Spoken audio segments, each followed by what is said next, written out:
Welcome back to the second episode of Paranormal New Normal today. I know you guys are getting treated good today.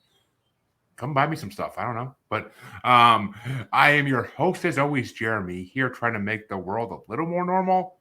Does it ever happen on this show? Nah, sometimes. Sometimes. Not usually, though. We try. And today, I don't think we're going to succeed in that at all. Like, I just don't. But we'll see. Normal is relevant. That's what I like to say. But enough about me. As always, I have a guest to help me on this epic quest I take. And my guest today is Gazit Chaya Nkosi, an author, an ET experiencer, and we're going to get more into both those in a little bit. But first things first, how are you doing tonight? I am excited for this, and I am dealing with a little bit of a sore throat, so my apologies if my voice is a little creaky. As a smoker, I understand 100%, so no worries. So let me ask you the question I asked everybody in the beginning of this show. What got you into the paranormal spiritual world? Yeah, I think I was just born this way. I actually was raised in super fundamentalist evangelical Christianity. So I had a right off the bat, like there was a conversation about God and angels and Satan and, entities that we couldn't see. So I think that gave me a framework within which to begin to explore. But I always felt like extremely connected to the ideas of supernatural. I was really fascinated by miracles and read a lot about like early Christian saints when I was really little. I was into like, uh, situations where God would suddenly provide people with things that they didn't have, or make people invisible, or heal people. I loved all of that. And when I was little, ET was really huge, and I just immediately connected with that. And then later, when Contact came out, I was obsessed with that. So I was always a person who said, I believe in everything. And I was a real imaginative kid. And now I think I was probably time traveling, like for real, when I was thinking I was imagining. But then I just, spent a lot of time alone and pretending that I was going all sorts of different places. So I was like always connected to it. Well, it's funny. I hear that more than anything, that people Mm-hmm. are just born connected to, which it's true. People are. I mean, there's a reason children are more susceptible to all this stuff than we are.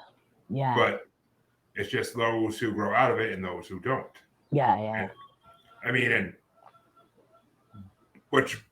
mean, growing up in homes like the one you grew up in, usually the story is they got out of it for a little while because they were pretty much forced to by parents. Because, Mm-hmm. as a great man once said, parents just don't understand. So, all right.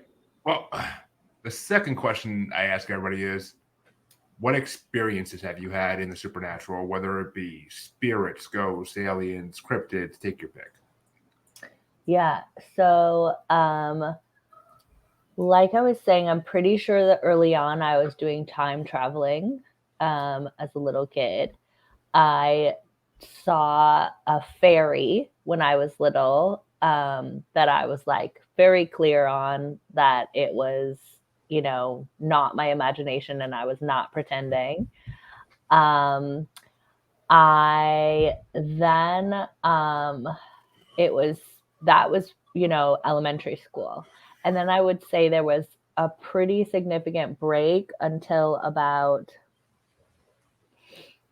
30 years old. And I was still a believer in all of those things, but I didn't have any significant paranormal experiences. But then when I was 30, it was just like all of a sudden one day, I just describe it as like a geode like cracked open. And I started seeing spirits and angels everywhere, like thousands of them.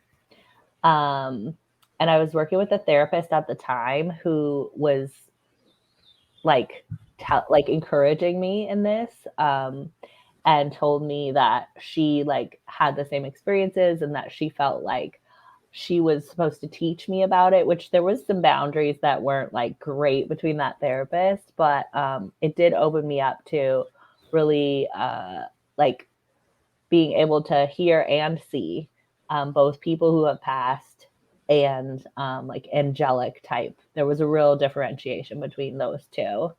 And when I started learning more about that, I decided like I really wanted to connect with ETs because I had always believed so firmly in them.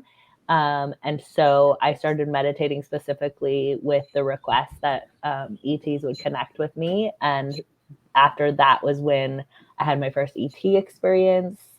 And then I've had like an ongoing relationship with this one ET since then. So many questions on that one, but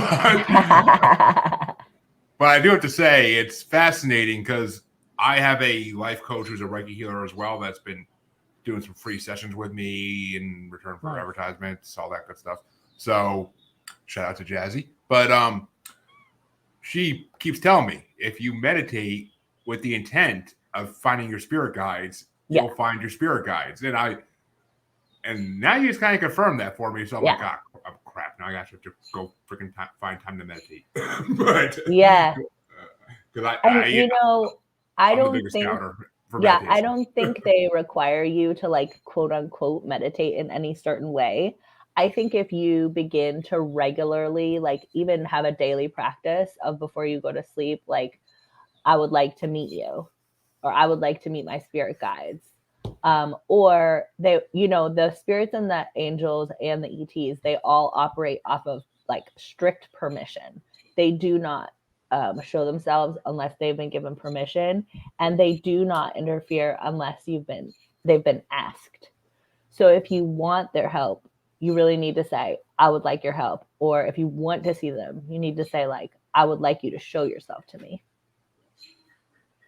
See, I have a feeling Travis Walton and Betty and Barney Hill might disagree with that theory, but it makes sense. I've heard people say that before too, though, that even if ETs contact you, they'll request permission before they go any further.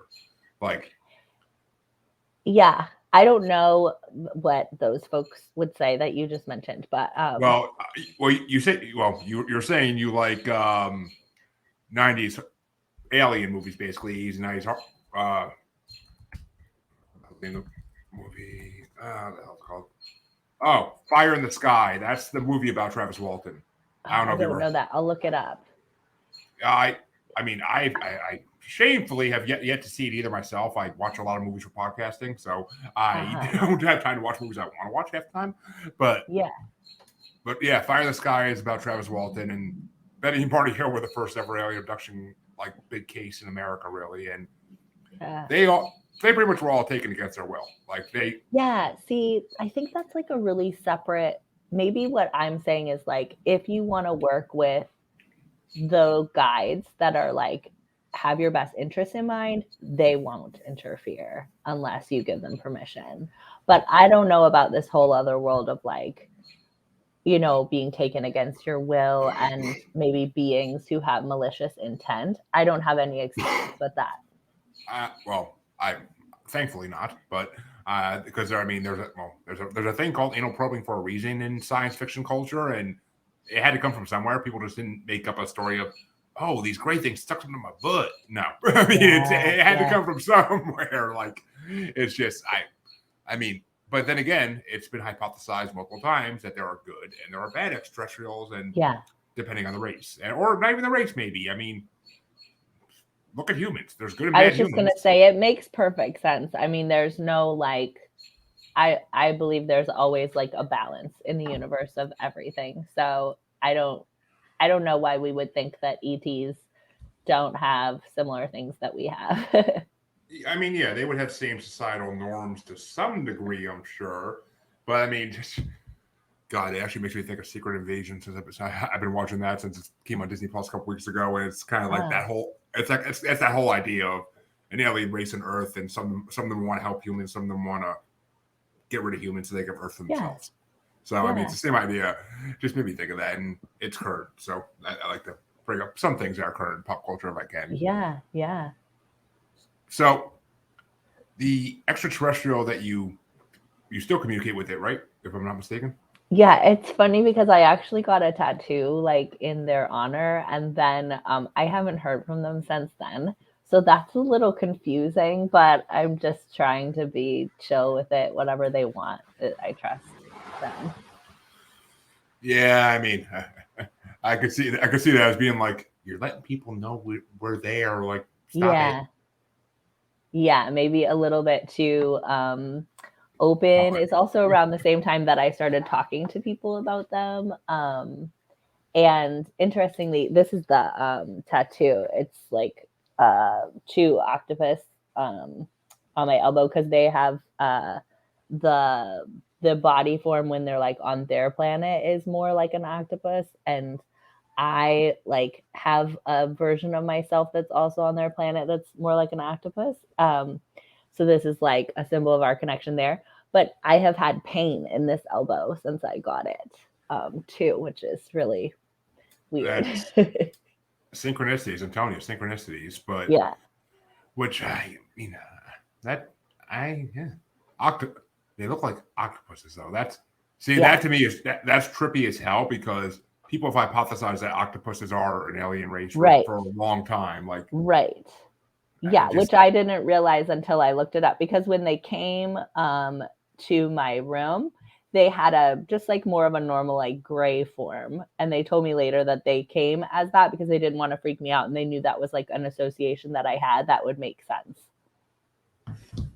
Yeah, I mean, it makes sense. It really does. It makes sense, and I can get behind octopus or octopi being extraterrestrials because they are intelligent creatures, and I mean, it just doesn't make sense that they would be what they are on Earth. Like, why would they be these creatures that live in the bottom of the ocean just eating stuff off the bottom? Like, you think they'd have more of a purpose on Earth if they were meant to be intelligent creatures on Earth? But and scientists can't explain like the majority of things that octopus can do. So it makes sense. And the planet that like we're from is like a completely water planet. And there's like a lot of like whale type and like dolphin / porpoise type species there too, which I've always thought that whales and dolphins are like definitely extraterrestrials too. Oh, it makes me think of Hitchhiker's Guide to the Galaxy when all the dolphins leave in the beginning, and they sing the whole goodbye and thanks for all the fish song. Oh, I haven't seen that either. Oh my god, that's a sci-fi classic. Like, cool. Yeah, it's literally the first scene in the book and the movie is the dolphins all going to space. Nice. Yeah, it makes me think of that.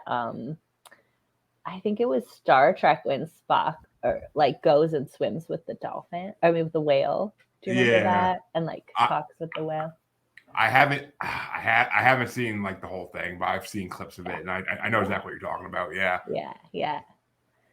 So I mean, beautiful.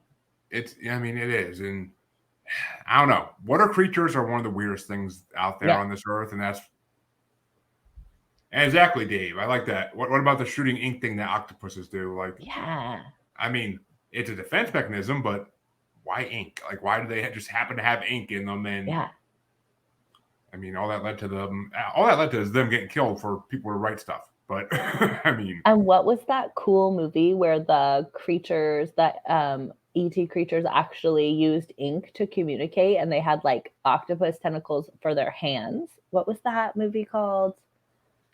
Okay, nice. Now you stumped me on a movie.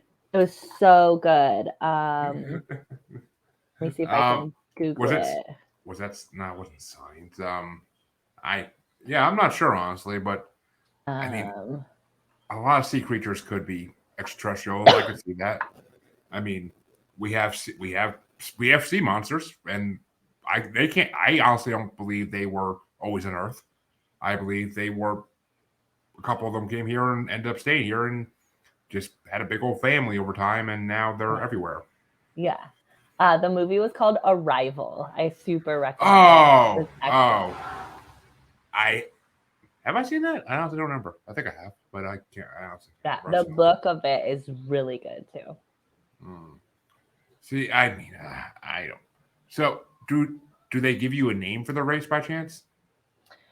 No, and I've tried to figure that out or like a name for the planet, and everything I've Googled about like octopus, extraterrestrial species is like, oh, octopus are extraterrestrials, not like there's a species that is like octopus. So I don't know, but my like contact, when I asked their name, they said it's an algorithm. So it's not a word. It's just an algorithm. Oh, or yeah, or yeah. I mean, or it's just simply something humans can't understand. Probably if they're that more Yeah. advanced, then I mean, And my name there is the sound that a wave makes, which I love. interesting. Yeah. And Dave, yeah, I agree. Narwhals probably are extraterrestrial because they're They're too so damn cute. cool. They're too cute and too cool to be from Earth. I swear. But I don't Mm-hmm. know. I mean, I don't know. I mean, honestly, I can believe that all the mammals and cephalopods in the ocean are not from Earth. I could believe Yeah. that. I mean, the fish definitely I think are from Earth, and I mean sharks are definitely from Earth because they've been here for freaking ever. But I mean, and megalodons are still alive, so you know it goes on and on. But I don't know. It's weird. I mean, and so how did this? When the contact first started, it was because you reached out, right? Yeah.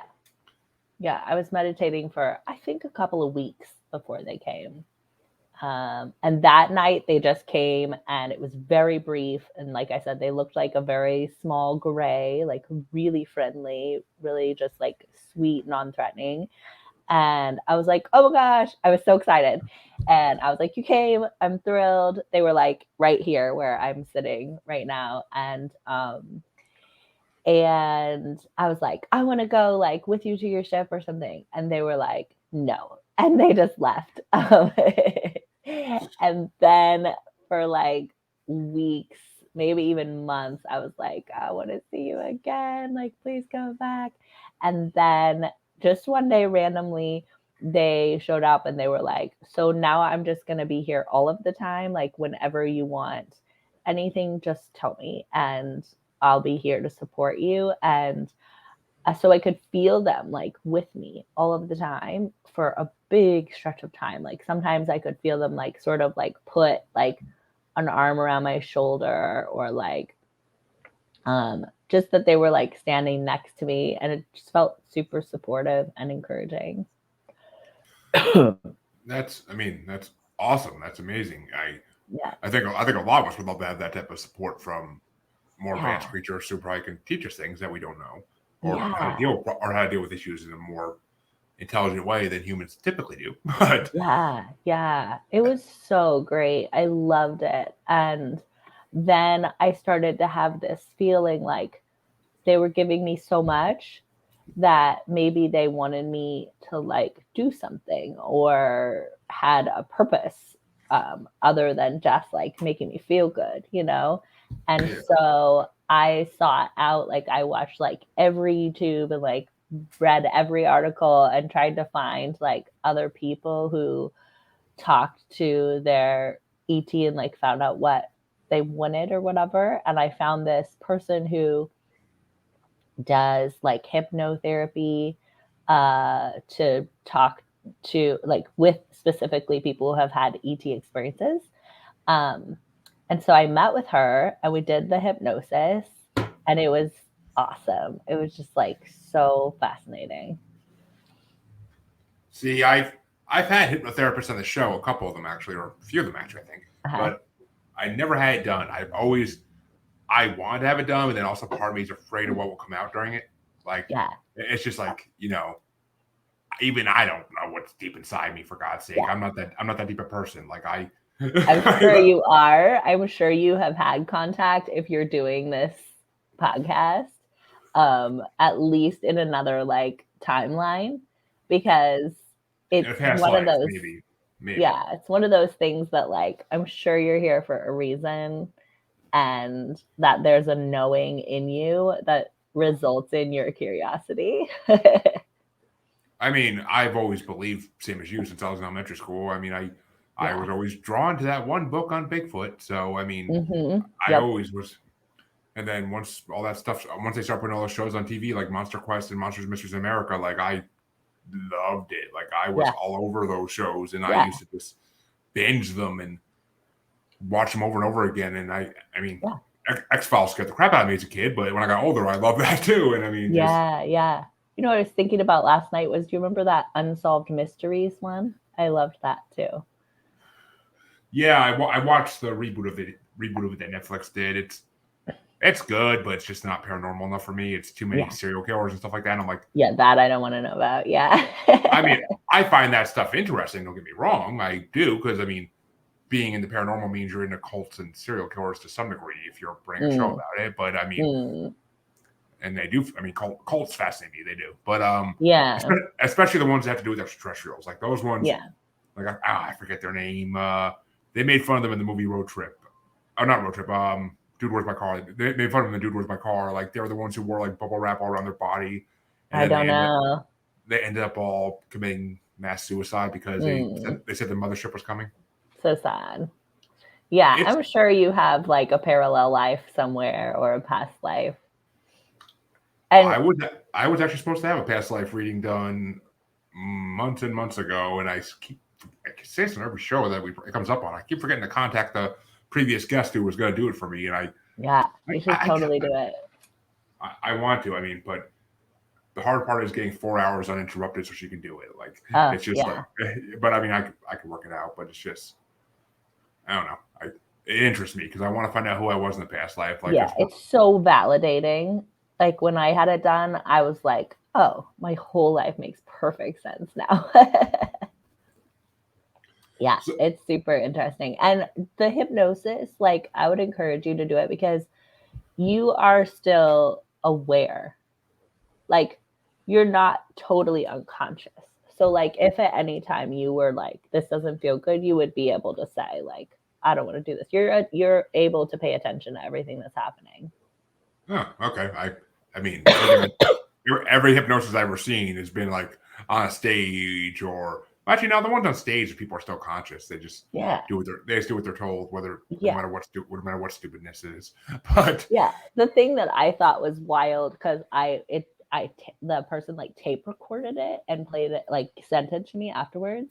And just the way that I was talking and the vocabulary that I was using is stuff that like I would never say. And I was talking as myself on this other planet.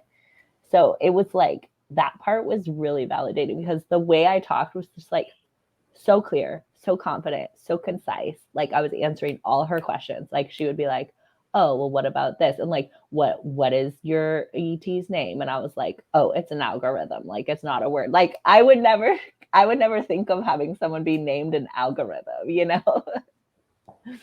Yeah, like those are the things that are buried that we don't consciously think about, but we know them. Like it's just yeah. And she was like, did you like travel in a spaceship here? And I was like, no, we don't need that. And we just like show you all UFOs so that you like can like understand that we're coming from somewhere else, but like we just like teleport and we don't need ships at all and like all this stuff. It was really amazing. But do you think that's true of all extraterrestrial races, or do only certain ones have teleportation abilities? I mean, from stuff that I've read about, who's that guy, like Dr. Greer or something like that? What's his name? He's a government guy who is trying to expose like the government's knowledge around ETs. And he says that a lot of those UFOs are like fakes that the government uses to like try to keep people distracted. Stephen Greer. There you go. Yeah, Dr. Greer. Yeah. So that was kind of the vibe I got from what my like ET self was saying during this hypnosis. But I think it's totally possible that there's like a variety of species doing different things. And there were questions that she asked that I was just like, oh, there's no way I could explain that to you. And when I asked, like, is there something that you want me to do? They were like, it has to do with wave technology. And like, you wouldn't understand it. And I was like, well, can you please try and explain it to me? And they were like, no, it's not worth it. Like, you'll know when you know. And bizarrely, I'm now doing this like nervous system regulation, like training that has to do with sound frequencies, which are waves. Yeah, of course. And actually, a good question here. Why haven't they made contact with us yet? As like a whole. They have. But I think what Dave's asking is why haven't they done it to a point where like all humans know they exist without doubting? Because the government has controlled it.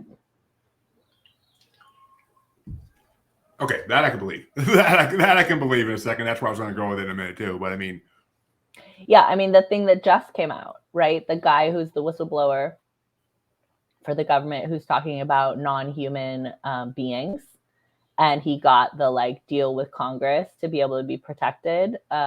David something. Did you hear about that? I think. I mean, I'm not big on news by any means, but I think I heard about that through the grapevine of the paranormal community. But yeah, let me look it up real quick. That just happened. David Grush.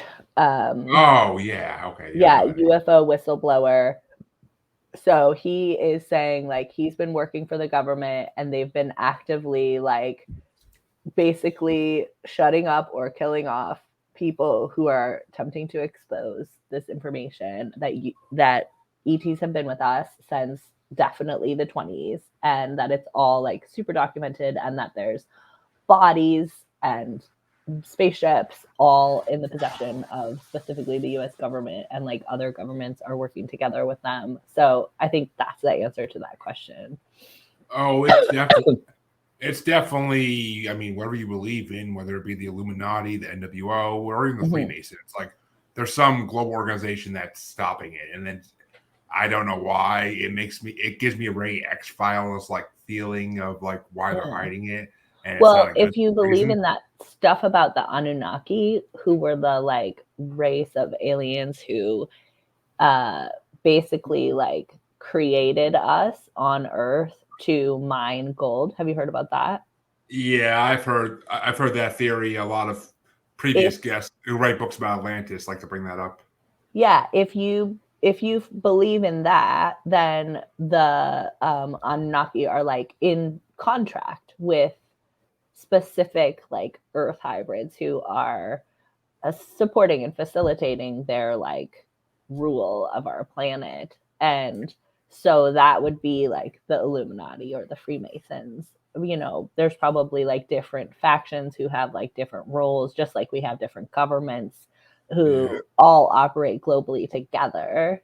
But I think there are, you know, there's species that have like, excuse me, certain like they have things to gain from us, but then there's other species that have things that they want to give to us and support us with. So like a lot of the nuclear weapon stuff, how there's been like when they have fired them in the past, there's evidence that like all of them were just like disconnected right after being fired, and folks think that there were ETs who were just like protecting us from blowing ourselves up and also protecting us from impacting like intergalactic stuff by use of nuclear weapons. So I think it's like a lot going on. Yeah, I mean, it's always been in my theory that there has to be an intergalactic council of some kind. I mean, it's that on every came up in my hypnosis. I mean, there has to be, because I mean, in every science fiction show ever, there's a intergalactic council, and well, and I had never heard that phrase until my hypnosis, and she said like, "Oh, how did you decide to come here?" And I was like, "Well, when I went to the intergalactic council." and I had like the perfect picture of like these one beings who had like very pointy heads, or like a pointy like pope type looking hat, and she was like, afterwards she was like, yeah, so you mentioned intergalactic council, like literally every single person mentions that, and they always have the like people who are in charge have these like pointy heads or hats. So that was wild. I mean, there's a name for that race. I can't think of them, but and Dave, since I brought up Secret Invasion from Marvel, do we believe that there are humans out there that are disguised as humans like us? You mean ETs that are disguised as humans? Yeah. Oh, yeah.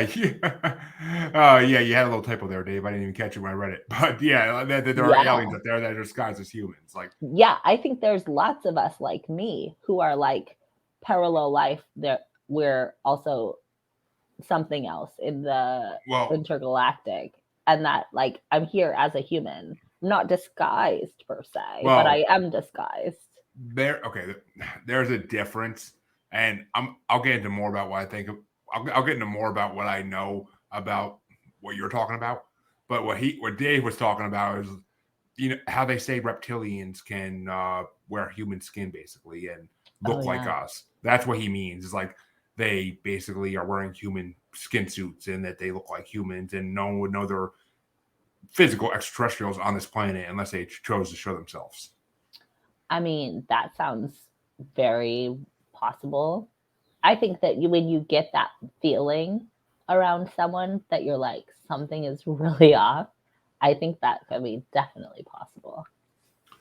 I mean, I've always believed that if there are reptilians and if they have had underground secret cities since the beginning of our time, I mean, because from what I've heard from people who believe in Atlantis and have written books about it, I mean, well, I believe in Atlantis. I shouldn't say people who believe in Atlantis, but people who have discovered truths about Atlantis, is that at the time of that when Atlantis was a city state, there was reptilians and Palladians and other species on Earth that were Sure. basically fighting over Earth. Mm-hmm. And then I think eventually, well, what's commonly believed is that eventually they just decide, let this species grow and see what they do, Mm. and then we'll deal with it in the future at some point. That And sounds like reasonable. yeah, which I mean, it makes sense because, and that also will explain the supposed underground city in LA that reptilians have, because if they were around since the beginning of time, they had plenty of time to build it. So, but what you were talking about, and I was actually going to bring this up eventually anyway, but I'm glad we got to it this way. You are, well, let me ask you this. Have you heard the term starseed or indigo children? Mm-hmm. That's the term I would put like kind of put you under if you believe that in like a pet and that you are extraterrestrial in spirit or that you were in a past life. Like Yeah. that's what I've always been told starseeds are, and that's how they feel, is that they don't belong on Earth, that they belong elsewhere. Yeah. I feel like I'm definitely like, I used to even ask my parents like, are you sure I was not adopted? Because I was really convinced. And I have definitely, I'm one of those people who have always said like, I do not feel like this is like where I'm actually from, or that I fit in, or that whatever. But I thought it was interesting when I asked like, why did I come here, or like, how did I come here? They were very clear that like I went to the council and they offered me this opportunity, and I didn't like 100% want to go, but I made the decision. So that feels like, it was ultimately like my decision, and I wasn't forced, which I think feels right. Like I have always felt like, this isn't quite where I belong, but at the same time, I don't feel like I resent being here. There was a point when I had an NDE and I came back, um, where I was very resentful and I was really upset about being back here. But eventually it came around to me feeling like, okay, I'm glad got mosquitoes. Yeah. Okay. It's Massachusetts, of course. Yes, they are. They're extraterrestrials sucking the life from you. I wouldn't freaking doubt it Roaches one and damn bit. mosquitoes, right? Wouldn't doubt it. I wouldn't doubt it. I swear to God. But okay, but I need to go back to something you just said that I need to touch on. Yeah. NDE. Wow. Mm-hmm. Did not know that part.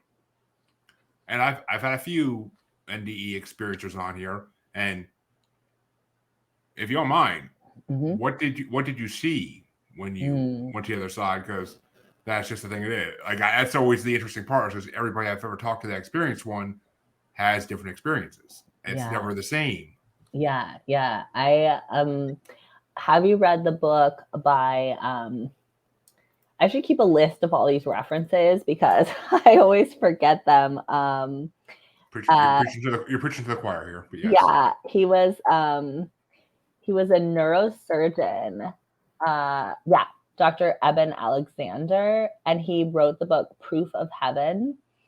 So I had an NDE where I did not have like the white light or like people greeting me, and I didn't have like a like life review, which those are very common NDE experiences. But my NDE experience was like extremely similar to Dr. Eben Alexander's. And when I read that book, I was like, thank you, finally someone else had like one like me. So mine was like, it felt like I was in what was reality, like versus like going to the other side. It felt like I just was in what was the actual truth, and that going back to Earth was like going into a virtual reality video game that I was like so clear was not the actual real thing. So it was very like blackness, but not in a scary or uncomfortable way. It was more like womb like, I would describe it. Like total blackness, but I felt like very held and very like nourished and very like like all those words that they use for God, like omniscient, omnipotent, like all powerful, all knowing. Like I felt like I wouldn't have even been able to say that I was interconnected because I just knew that I was everything. And it was like so vast, but at the same time, like very close. And it was just like, I don't know how, like the most there, if someone had said like, are there any problems here? I would have been like, what is a problem? Like it wouldn't have computed. Like it was so without pain. And it was just huge. And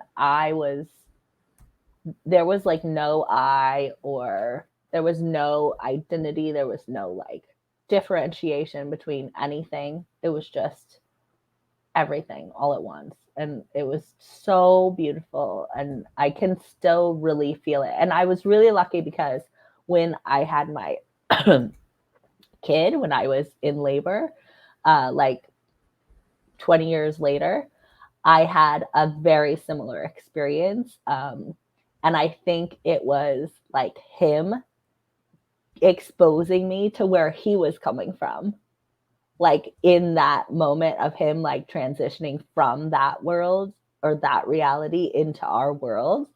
And it was just, that was just like amazing, because I never thought I would get to go back there like while I was still alive. So I can very easily like feel it, think about it, see it. I feel really lucky. I mean, I don't know. I mean, I guess you could say it's lucky, but I'm like, hey, you feel lucky almost dying? I Like, do, because now I'm not afraid of dying, and I'm not afraid of anything in the same way that I used to be. Like I used to think like I had, like it mattered a lot what happens here. And now I can like release from most things because I really know like for sure. I know more that is for sure than anything I ever do here. All right.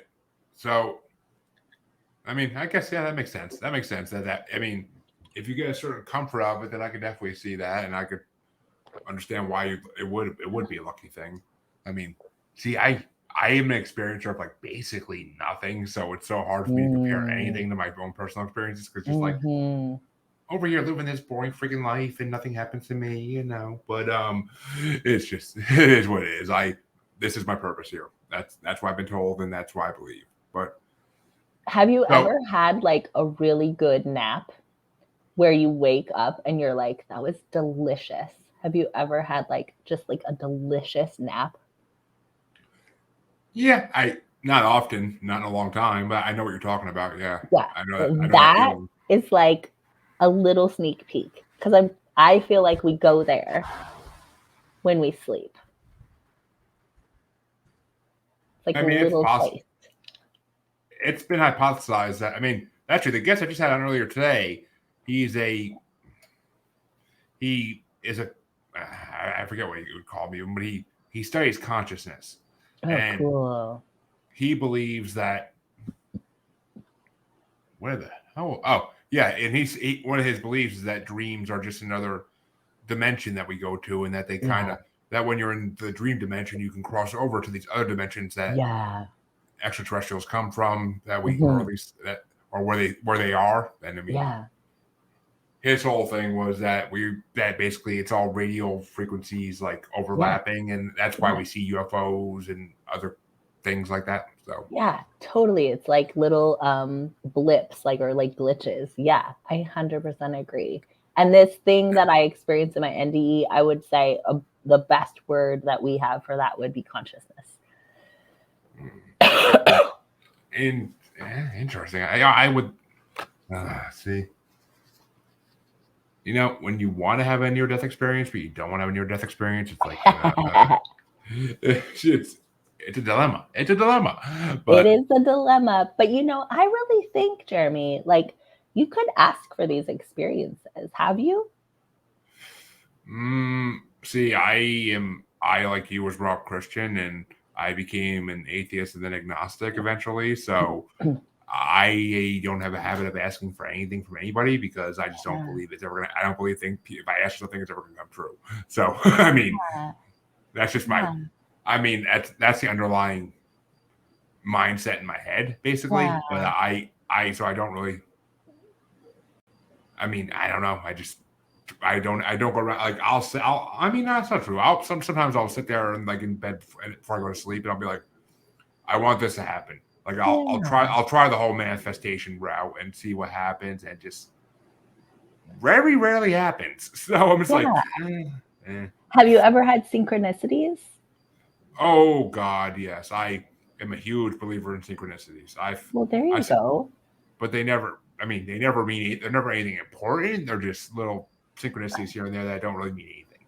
Like what? What's one that you can think of? At this point in time, well, actually, I guess one of the biggest ones is I've had a lot of people I interviewed on this show that either live near where I live now, or did at one point, or they live where I grew up. Like they either live near where I grew up, or they grew up where I grew up, like kind of thing. Yeah. And like it's just like small world connections, like like like the 6 degrees separation type thing. Yeah, yeah, like that happened today with us. Well, yeah, basically it's that type of thing. But like, I don't put much thought behind it. It's just like, okay, well, I mean, it's a big world. I didn't meet everybody in it, so I'm gonna meet people that live near me. Yeah, but what if that's the universe trying to be like, Jeremy, we're here and we love you and we want to like give you a little pat on the back? Oh, trust me. I mean, everything I'm doing, I believe I'm doing because I'm supposed to be doing. Like, I don't know for who or for what or for how, but I'm doing what I'm supposed to be doing, and I believe that. And like that's how I live my life, is making those decisions based on that. But it's just like, I don't know. Is it too much to ask for a fucking sign? Just saying. Is it too much to ask? Well, it's not too much, but you do have to ask. Oh, I've asked for a sign from the big goddamn smoker. But I've asked for a sign from the big G a lot of times, and especially when I was younger, and it just never got shown. Yeah, well, maybe that was maybe that there's no big G, but you could ask for like something simple. If you have you ever listened to Suzanne Giesemann? Can't say I've ever heard the name. She's awesome. She's like a medium, and she specializes in talking to people who's someone in their family has passed and they want to contact them, but she teaches people how to like use mediumship in their daily life just for their own personal benefit, not like as a job. And she has some really beautiful meditations that you might like. That's just about like, you just wait and you just ask I'll tell you an example of how it worked. It was so cool. But you just wait and you just ask like, guides, what are you going to use to show me? And then whatever pops into your mind, you keep you keep track of that and wait for it to show up. And like the first time I did this with my kid, who is only 11, he said, I see like a bow and arrow. And I was like, oh God, we're never going to come across a bow and arrow, right? And I was like, I don't want him to be disappointed or think it didn't work. And then the next day, he was doing his homework and he was like, I can't figure out this one. No, it wasn't a bow and arrow. It was a teepee. It was a teepee. I knew it was like Native American imagery. Okay, it was a teepee. So I was like, you're super never going to see a picture of a teepee anywhere or see an actual teepee, right? Next night, he's doing his homework. He's stumped on a problem. I come over to be like, okay, you need to do this next problem. What is on the page? A teepee. The math problem was about the dimensions of a teepee. So synchronicity. They're just dying to tell you. And when I at one point I asked for all the spirits and angels to not be visible because I was in a relationship that was stressing out my ex and she was really freaked out by it. So I eventually asked them to stop and they haven't come back. But during that time when I saw them, each and every person had like at least 100 spirits and angels around them. So you definitely have like a whole right outside where you are. They're all just sitting around you waiting to help you. Yeah, it's probably one of those freaking scenes where they're all sitting there looking at their watches like, wake up, wake up. No, like he has a whole fucking podcast about this and he won't even ask us. Maybe I need to start putting more effort into the asking, actually. Yeah, try it. Instead of just cursing every freaking day because my dogs wake me up early and I don't have time for anything. But you know what you could ask for? You could ask that your dog doesn't wake you up barking, that you wake up before your dog barks. See what happens. Say, will you wake me up before my dog barks? Yeah, but then I get woken up at 4 o'clock in the morning and be like, why am I awake? And then 5 minutes later, the dog's gonna wake me up again and I go back to sleep and be like, God damn it. But you might also know that somebody's listening. Mm. I'll have to give it a try. I will. But well, I wanted to give a little time for you to talk about your book. Oh yeah. And I believe you have a podcast as well, I believe. I actually have I don't have a podcast, but I have a YouTube channel and it's actually about sewing. So I am like definitely a jack of all trades. I have a lot of different interests, but the thread that like ties them all together is that I really care about people like feeling better about being on this planet, because I know it can be really hard, and my NDE was from a suicide attempt. So I really care about people having like resources and practices to make life feel better, even when the world around you is really out of control, because that effort to control the world, it just never works and it will drive you crazy. And I have really found a lot of resources and tools and strategies and skills that help me feel pretty sane most days. And that's what the book's about, and that's what my sewing YouTube channel is about. It's just about like using sewing to support yourself with mental health. And the book is all about understanding like compassion and boundaries. And that's what my like professional work is about. I train people in this nervous system regulating listening program, and then use this other tool called the work. That's by Byron Katie. That's about like just questioning your thoughts and realizing that a lot of our suffering has to do with our thinking and not with like the actual reality. That makes sense. I mean, it does, because I find myself all the time having to tell myself, like, think about this another way, think about it in a bigger view, and then it's just okay, it's not that big a deal. It ain't that big a deal. Just go on. Yeah. But, all right. Well, let me ask you this: what do you think about Bigfoot and all the land cryptids? Do you think they're related to extraterrestrials? Yeah, I think they're very wise and have like they're really interested at the same time in keeping to themselves. So I think that they're like an interesting overlap of like they're here with a lot of technology and wisdom, but they're not really here to like interact with us. I don't know if maybe they got like left here on accident or don't know how to get home or something like that. But I definitely believe in them. And I have a friend who has one that like lives in the forest behind her house, and she like regularly has interaction with them. Really interesting. They like Snickers. She leaves Snickers candy bars for them. See, part of my overall grand theory of the world is that Bigfoots are alien prisoners on Earth. That they were kicked out by the Intergalactic Council of their planet, and they were forced to live on Earth as a punishment. That kind of makes sense with what I was saying. Yeah. Or the other possibility in that theory is also that they are put here to kind of be wardens of human beings. Yeah.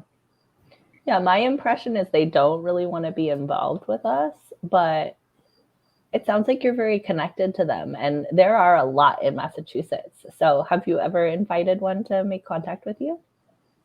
Can't say I've ever invited one. I've wished and wished and wished and wished to see one from a distance, because I don't want to get up close with one. And the July 4th celebration starts. But, it's early, yeah. Have you ever put out like an offering? No, because I've yet to see any proof of any around my house. I don't think the woods around my house are deep enough. Maybe not. But I don't know. I mean, I live, as you know, close to Leominster State Forest, so they have been sighted there a lot. I know. Yeah, there's a lot in Mass. I think it's a pretty big population here. And they've been sighted since, like, Indigenous folks sighted them here. Oh, God. The Bridgewater Triangle is full of them, supposedly. Yeah. But I think they really appreciate, like, a gesture. I mean, my kids leave food out all the time, so come get it, Squatches. But it's better than get thrown out. Just don't freak my dogs out and have them wake me up, please. That's all I ask. But...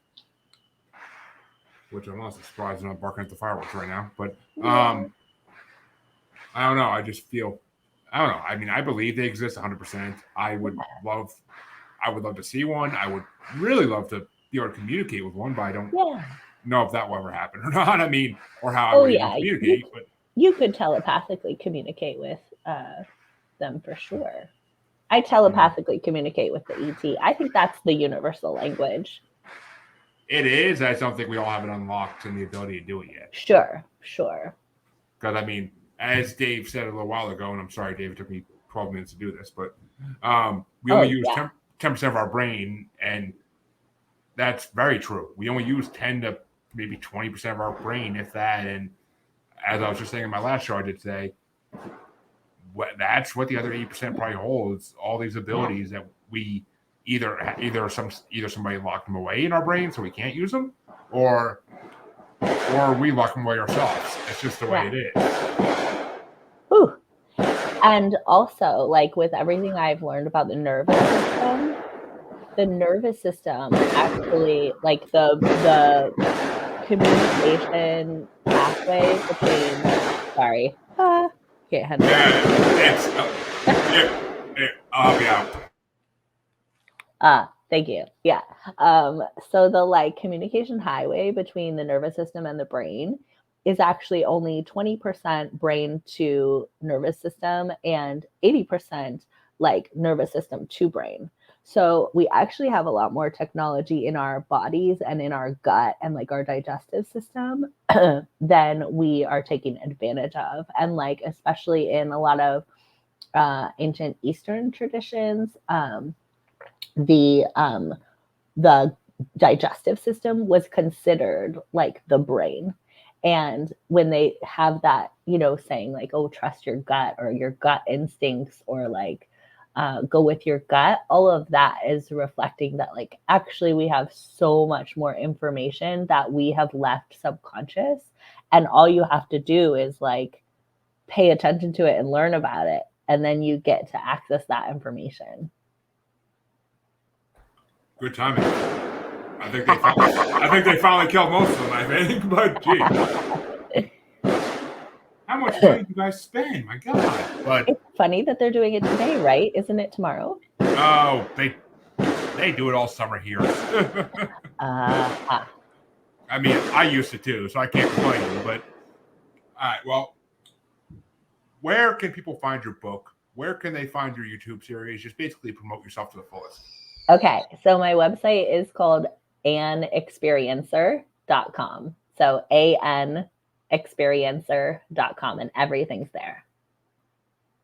And I would love to connect with other people. It makes me so sad when people like think they're the only one. That's why I love that you are doing this podcast. Like, I think everyone really needs to connect so people feel less crazy and less alone.